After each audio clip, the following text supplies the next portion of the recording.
So I just want to show you at the start how often this phrase, God remembered, actually occurs in our Bible. So we've seen it here with Noah. We've seen it with Abraham. I'm just going to ask you to run with me through Genesis into Exodus, and then a little bit later on, just to see how often this wonderful phrase is found. So Genesis 8, verse 1, Genesis 19, verse 29, and then if you turn to Genesis chapter 30, you find the same phrase. And the reason why I want you to notice how often this phrase occurs is so that we see that nearly every situation is identical. Whenever you hear the phrase God remembers, you're hearing it in a specific context, like the flood, like Sodom and Gomorrah, as we'll see. And if you want to know what it means, therefore, examine every context in which this phrase occurs. So in Genesis 30, we have God remembering Rachel. Verse 22, Genesis 30, then God remembered Rachel, and God listened to her and opened her womb. And she conceived and bore a son. And God said, she said, God has taken away my reproach. So she called his name Joseph and said, the Lord shall add to me another son. So here's Rachel then, Joseph's mother, and God remembered her. Turn into Exodus, and we'll go to chapter 2 of the book of Exodus. And here are the descendants of Abraham and Isaac and Jacob living in Egypt. They have prospered in Egypt. They've been there for about 400 years since Jacob and Joseph's time. But we know, don't we, that a new dynasty of pharaohs arose in the land. Those new pharaohs didn't know Joseph and his family, and so they began to treat God's people disgracefully. And in chapter 2 of Exodus, verse 24, this is what we read. Exodus 2 and verse 24. So God heard their groaning, and God remembered his covenant with Abraham, with Isaac, and with Jacob. So there's exactly the same idea of God remembering. And the Israelites, the slaves at this point, you remember, persecuted. They're subject to genocide. Their newborn baby boys have been given the order to be killed. Do you remember? So here is God remembering Abraham, Isaac, and Jacob. What I want you to do then is turn into the New Testament. And we have already seen how Mary understood the phrase, God is the God of the impossible. And Mary also understood that God is the God who remembers. So if you turn to Luke and the first chapter, and you have Mary's prayer here in response to what she has been told by the angel. So Luke chapter 1, verses 54 and 55. This is Mary's words. He has helped his servant Israel in remembering his mercy, as he spoke to our fathers, Abraham, and his seed forever. Now, not only do you have Mary there reflecting on the fact that God remembers, she is specifically in her prayer referring back to Genesis 19, where God remembered Abraham and the delivery of Lot. So that account of Sodom and Gomorrah was very important to this young girl, and she refers to it, having had the news that she'll be the mother of the Son of God, and she reflects that then in her prayers. I've one more reference for you, and this is also in Luke's Gospel. And we have at the end of this Gospel a certain individual who has learned during the course of his life that God is the God who remembers. And you may be able to identify who this individual is. You find him in Luke's Gospel and in chapter 23, and the verse is verse 42. So who's this individual? He turns to Jesus and he says, Lord, remember me when you come into your kingdom. And Jesus said to him, assuredly, I say to you, today you will be with me in paradise. Well, that's the thief who is crucified at the same time as Christ. And whatever he had done to deserve crucifixion, he had learned about the God who remembers. And so in turning to Jesus and saying to him, Lord or Sir, remember me, he is not only thinking about what he's learned about the God of Abraham and the God of Isaac and the God of Jacob. He's not just remembering Noah and the God who remembered Noah.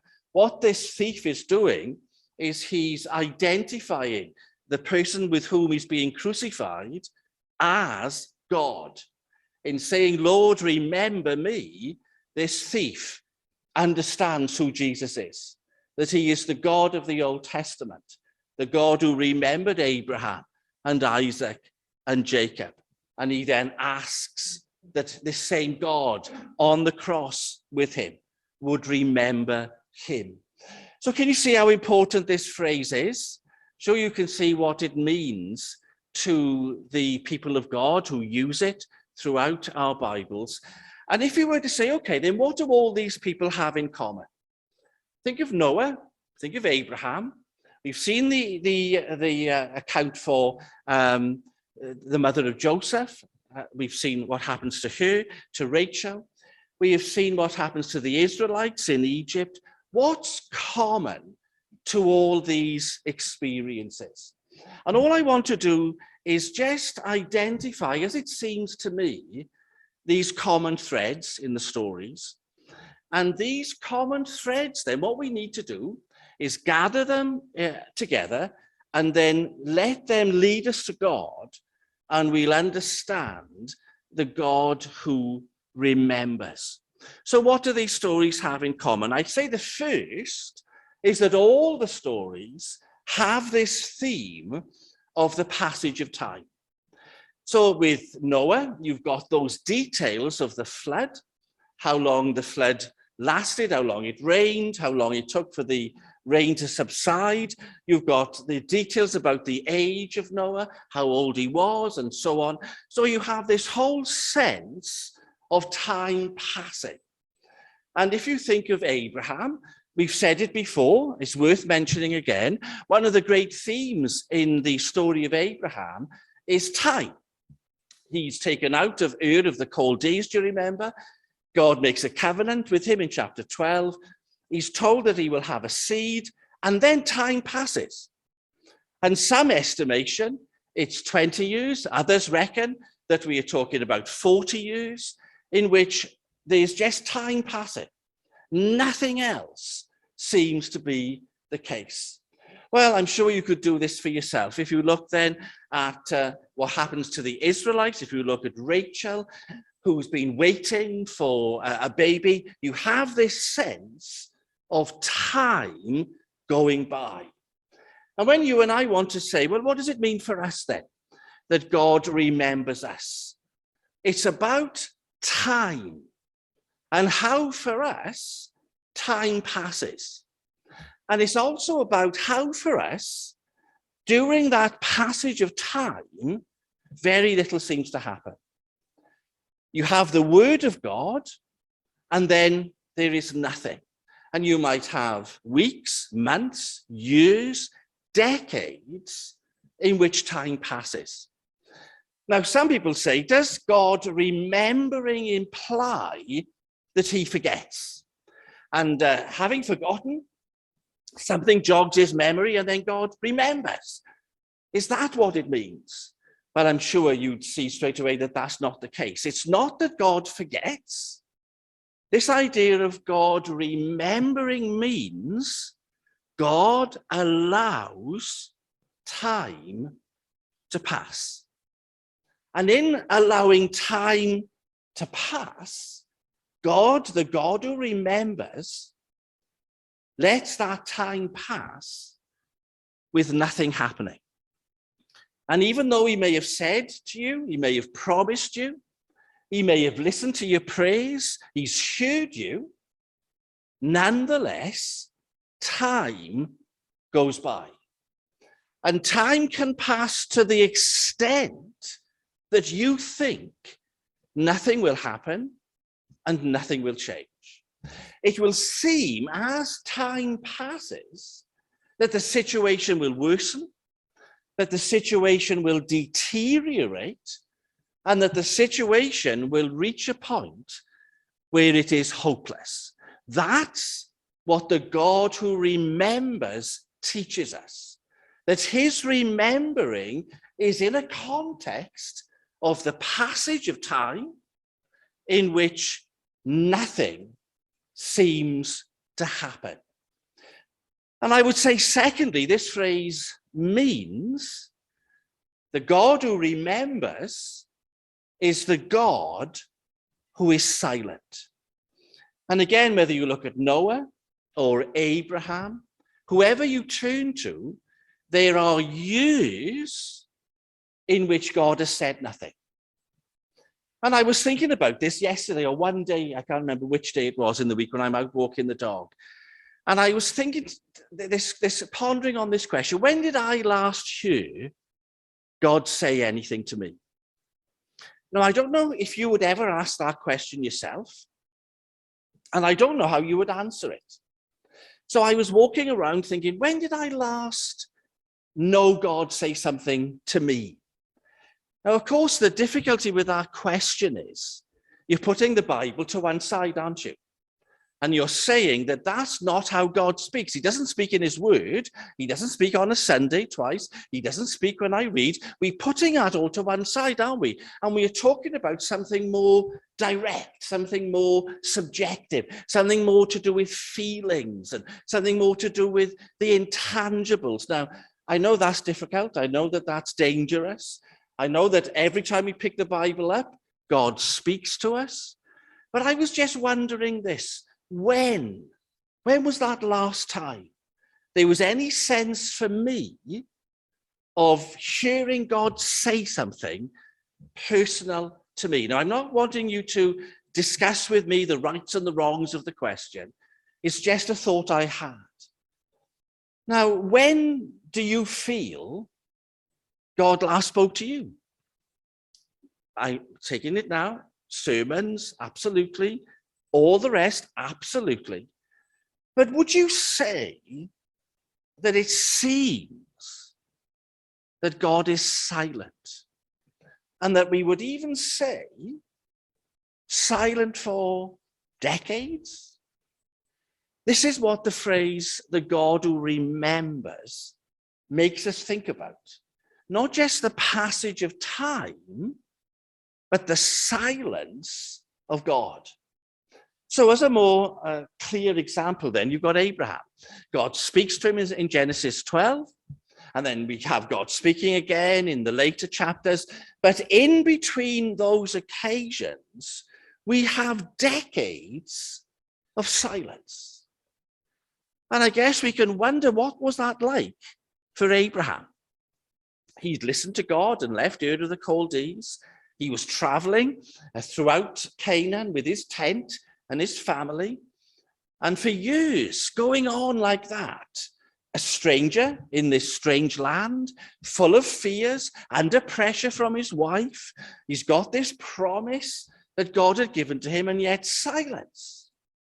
How do you live with the silence of God? Well, you see that with Abraham.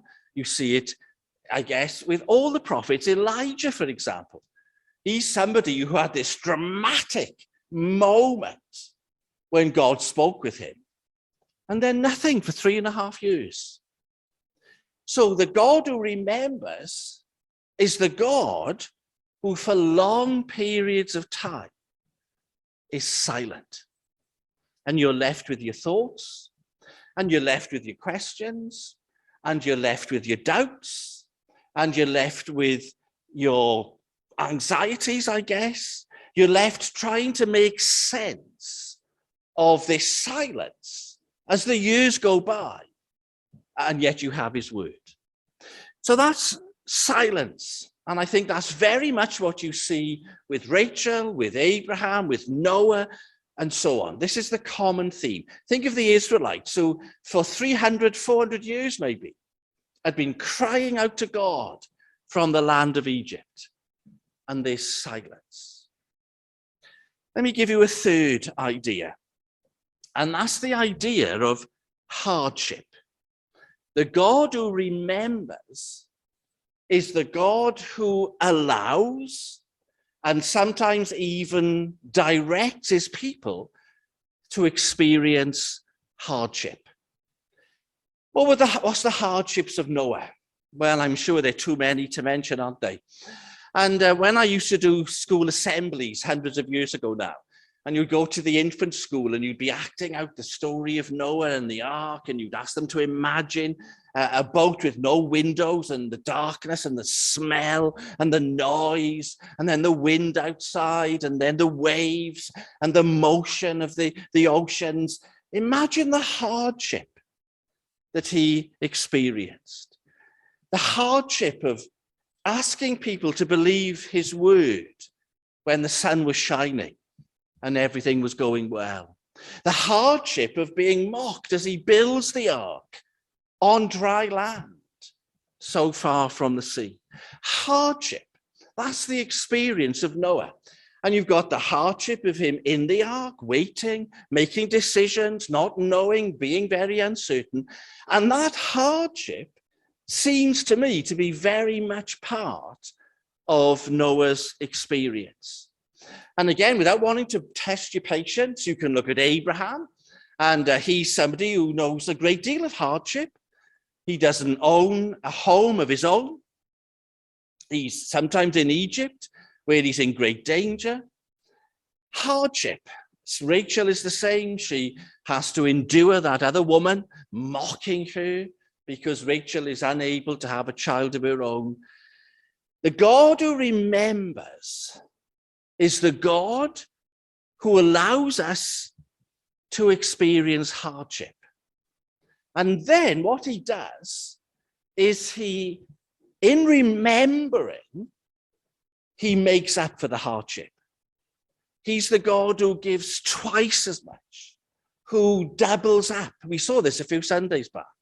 He doubles up in his goodness and generosity for the hardship that his people have endured. So I think the God who remembers is the God who sits outside of time. He allows time to pass. He allows decades to go by.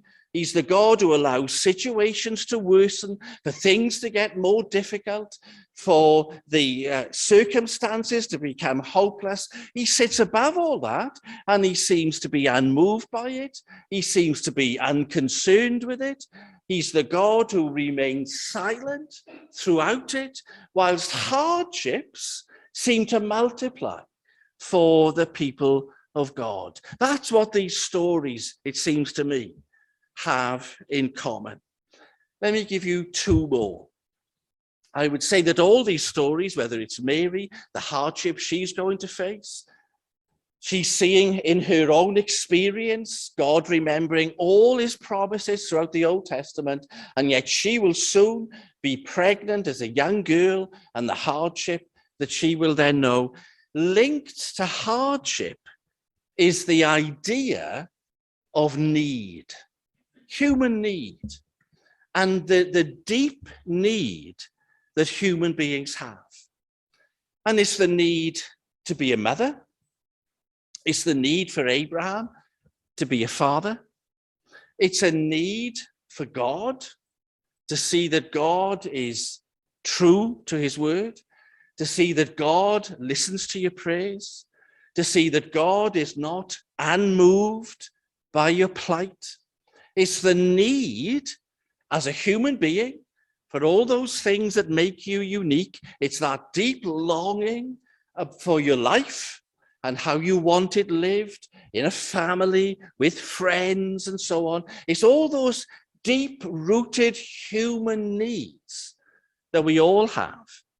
And then deeper still, it's the need every believer has for God.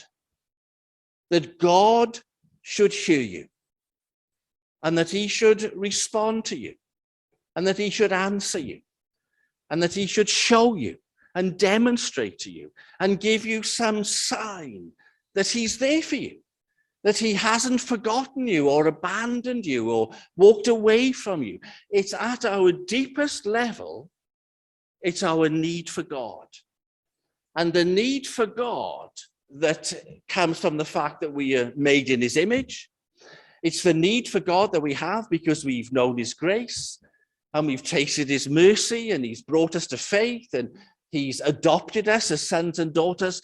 It's this deepest longing and need for God to step in to our situations, for God to take charge, if you like, for God just to let us know that he's God. So this need then, it's there as time goes by, as the years pass. It's a need for God as God remains silent, out of contact, shut away somewhere in the heavens. It's that need for God that is born out of hardship and struggle and the determination to be faithful and to be loyal and to be obedient and to keep going. And here you are as the years go by, and you're determined to remain true to God, and the time passes and the silence deepens and the hardships increase. You want to remain faithful. And it gets harder, and your need grows deeper for God to show himself to you, for God to tell you that all is well, and that he is there, and that his word remains, and that he is still your God. Now, these stories then, all of them, remember them, Rachel, Abraham, Noah, the Israelites, Mary, the thief on the cross, no matter what you've done, how you've lived, is this need for God that makes itself known to you. All of this then sits under the phrase, God remembers. So how do we bring this to a conclusion? And this is what I think, and I'm going to refer back to what we talked about this morning.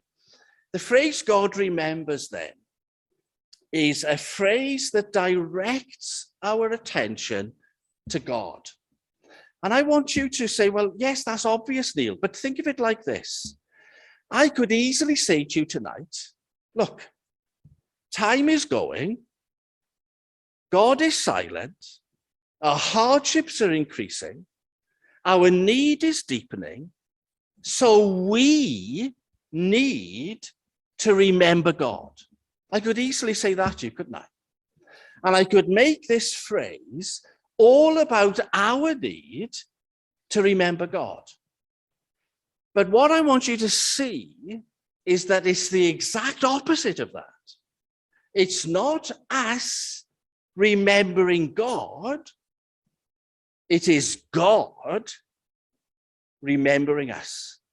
So without any prompt from us, and without any help from us, without anything from us to him, he remembers us.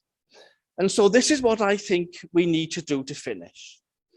When you have the passage of time, the phrase God remembers tells us that those periods of time in which nothing seems to happen, they will come to an end.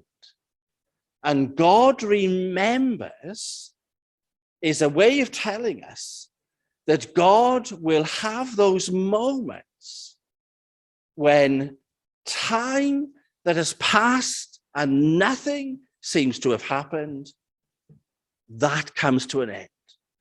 And there will be moments when God will step into time and God will do his work. Now, you know that, don't you? You see it with Noah. God stepped in and he made the wind blow and the waters recede, and the water's dry and the ark land, God stepped in. And after all that length of time, God acts. And you see it with Abraham, you see it with the Israelites. God sends Moses to the Israelites.